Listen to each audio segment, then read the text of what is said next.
Hello there friends, I'm Kendra Winchester and welcome back to my channel. And today we are talking about the first half of the books that I read in February.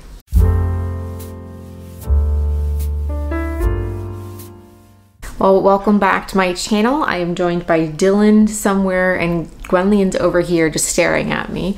So we'll see how that goes. I don't know what she's expecting me to do. Anyway, so we're going to talk about the books that I read in February. And this month was a bit up and down for sure, but there were a surprising number of just average books.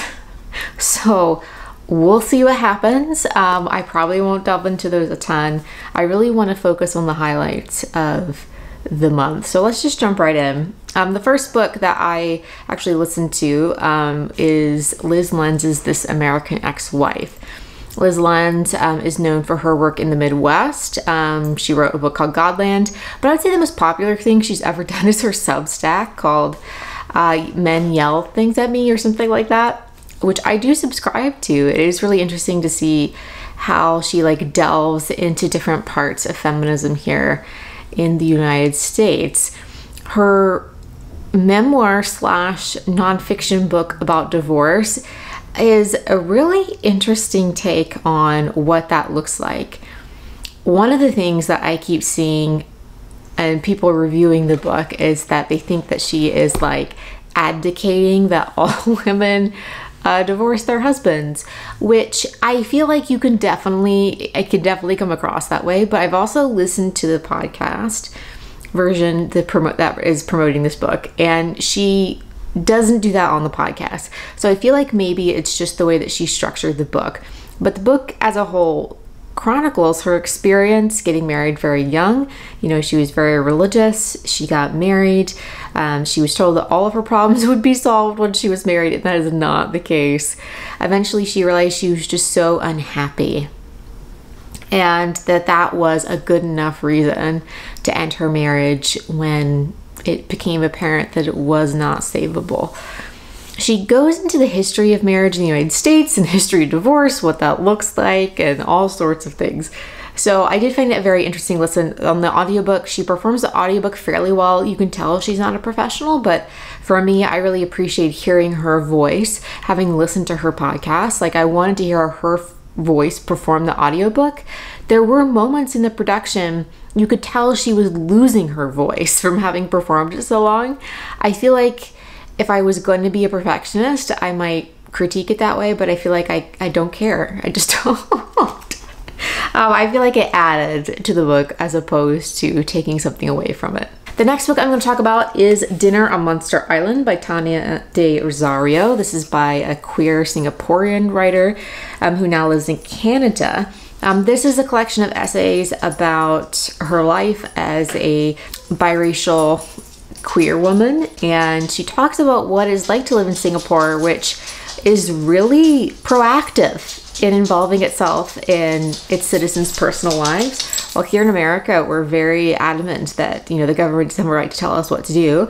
The Singaporean government just kind of embraces that. So she grew up as a young fat girl, and she talks about the experience of growing up in Singapore with a different body than a lot of the people around her. And apparently the government dictated that children who had a higher BMI or whatever, BMI is a joke anyway, but she had to, while other kids were eating their lunch, she had to go exercise. And it just was astounding to me, the degree that Singapore wanted to regulate its citizens' lives. She goes on how that also includes her being queer. She's also biracial, and so what that looked like for her. And it was just a very fascinating memoir. And I feel like if you're into queer literature, particularly international queer literature, I would definitely recommend this book. It's very short, but she really gives you an insight into what it was like to grow up in Singapore, living in a body like hers. So now we have a book that I read for the Read or Dead podcast. I'm a co-host. It's Book Riot's mystery thriller and horror podcast, and I read Goodbye Earl by Lisa Cross Smith. I love a lot of what Lisa Cross Smith does, and I think this might have been her first foray into like mysteries and thrillers. But if you know the song, was it Goodbye Earl, Earl's Gotta Die? I don't know, by the Chicks. We know that song if you grew up in the 90s. This definitely, like, that is the vibe of this book. A group of friends have another friend who has a very abusive husband, and that is the summary. That is a summary of the whole book. You know the plot of the book. And so I feel like it is what it says on the tin, but I really struggle just to be invested in the characters. So if we already know the plot, right? If we know that there's going to be a man that these friends are going to kill because he's a terrible person, and we're going to root for them, I wanted a little more depth in the characters. It just wasn't there, and some of it just didn't make sense. And when I finished the book, ultimately, I felt it was just kind of fine. It was fine. It was a good time. I probably won't think about it very much long after. And part of me, as I've been reading more Lisa Cross Smith's books, I love her imagination, I love her characters, I love the stories that she likes to tell, but I feel like Whiskey and Ribbons had such depth to the characters. I really want more of that in her other books, whatever genre she decides to write. So that's really something that I would love to see. And they're just gonna battle it out behind me. I have a limited amount of time I can record this, so we are just gonna roll through. You know, if you're here and you're watching, you are probably someone who loves the corgis anyway, right? I mean, why wouldn't you love the corgis? Okay, so next up is a book that was one of the best books I read of the month, and that is The Warm Hands of Ghosts by Catherine Arden. Catherine Arden is known for her Bear and the Nightingale series. She also wrote a middle grade horror series that I read last year. This is an adult horror novel, and it is phenomenal. It is stunning. So this is about Laura. She is a nurse in World War II, and she had to leave the Belgian front to go back to her home in Canada, in Halifax. Once she gets back home, Halifax is bombed, and so her parents actually die in this attack. So we start the story with her working at the hospital to help care for people who are wounded in this attack. She goes home to like this home she's renting a room from because her house was, you know, destroyed, and she receives a package of her brother's effects, but it's kind of weird. It's not quite right. Like, both of his tags are in it, and usually they're only supposed to send one if the soldier has died. So she's like, this isn't right. And then there's a note that says that your brother Freddie is still alive and I'm trying to find him, essentially. So she ends up trying to go back to the Belgian front to go find her brother Freddie, who's been a soldier in the trenches there for months and months and months. We then go back from, I think it's like the new year in 1918. We go back to November 1917, and we see her brother is in the trenches, and we're kind of figuring out what happened to him and following along. This is a horror novel, and I think the great strength of this novel is that it looks at the horror that people do to themselves. One of the things that I think that is done so well in this book is looking at World War I and how just horrific the situations were. That, you know, the part that is scary about this book is the war elements. And I think that that is done so well. Sometimes I think that horror books have a lot of contrived situations that would never happen in real life. And to me, the horror books that I love the most are the ones that center a very real experience and then have a supernatural twist to them. And that's actually what this has. And I'm not going to tell you what it is because that would be a huge spoiler. But ultimately, I came away from this book, you know, really appreciating the characters. They're so well drawn, but also that this book is looking at PTSD from the perspective of a nurse and a soldier who experienced that. The way that Catherine Arden creates this devastating story, but in such a beautiful way, is just mind-boggling, the way that she was able to do that. And I really appreciate that. And this is one of the best metaphors for PTSD I've ever seen in my life is in this book, and the way that there's a continuous struggle with that kind of mental illness and that has long-term effects. And at the time, they didn't really know much about it. And at the time, she notes that a lot of people thought nurses couldn't have PTSD because they didn't see battle. But it's so good. I ordered actually the Barnes & Noble Special Edition, which has an extra section in the back. So when I have a friend that can read it to me, I'm going to be going through that.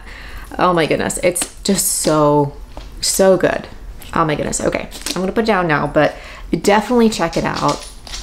Just, I love it. I love it so much. So another book that I read and really enjoyed is Heartstopper Volume 5. This really doesn't need that much of a review. I mean, it's Heartstopper, it's heartwarming, and I love the characters.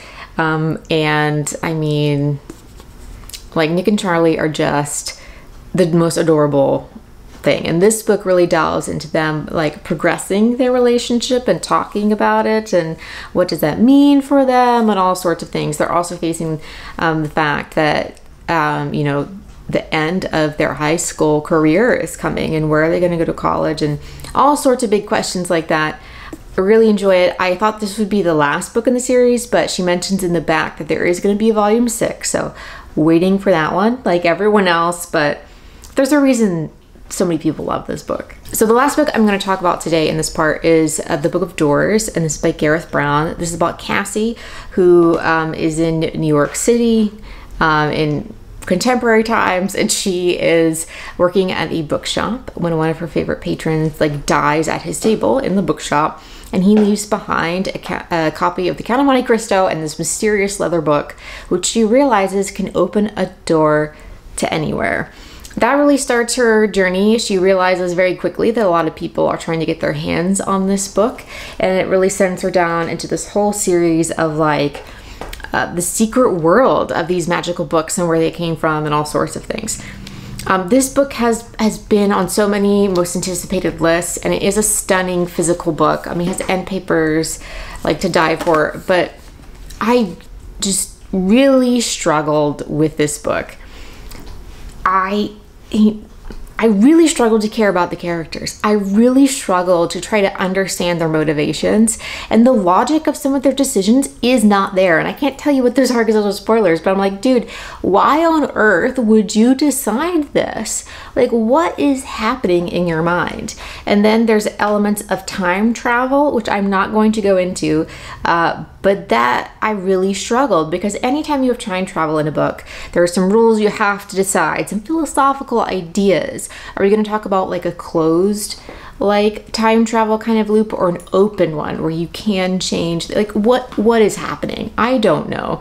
And there was some like meta discussion of time travel in the book, and I'm like, I don't even know. So I got very frustrated with this book. So while on one hand it is a great adventure, and if you love books, if you love secret societies, you may enjoy this.